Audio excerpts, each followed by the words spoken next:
I think that when it comes to this latest announcement from Saudi Arabia and Iran to restore diplomatic ties and reopen embassies within 2 months, it's important to remember why tensions are there in the first place and why the changes in the arenas in which these tensions have manifested have helped to facilitate this rapprochement.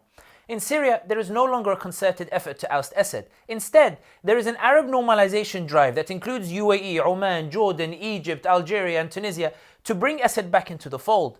Moreover, there are cracks in the relationship between Assad and Iran as Iran becomes frustrated at the lack of tangible economic rewards for its efforts in rescuing Assad, leading to a belief in Arab capitals that with enough investment, finances and the promise of international rehabilitation that Tehran and Moscow cannot offer, Assad can be pulled away from Iran.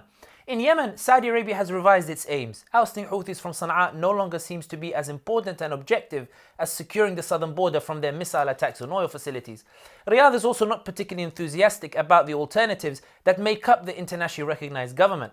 Tehran also believes that the Houthis have achieved as much as they realistically can militarily, and that now it's time to entrench and cement their gains via a deal rather than overreach and risk losing it all. In Iraq, Tehran has been seen to be scrambling to keep the peace among its allies after a period of open rebellion by Muqtada Sadr, who raged at being denied permission by Tehran to form a government. In other words, the Iranian pincer on the kingdom that worried Saudi Arabia no longer looks as potent as it once did.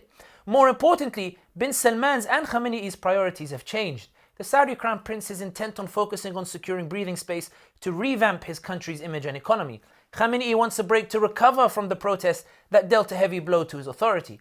Both countries want space to breathe, to catch their breath, and that is what is allowing room for the resumption of ties. This is much more of a truce or a ceasefire than the beginning of something special. As for China, the credit given to them appears to be a gift from Riyadh and Tehran and a dig towards Washington rather than any genuine appreciation for mediation. Saudi and Iran were already talking to each other via Oman and even via Iraq and Qatar.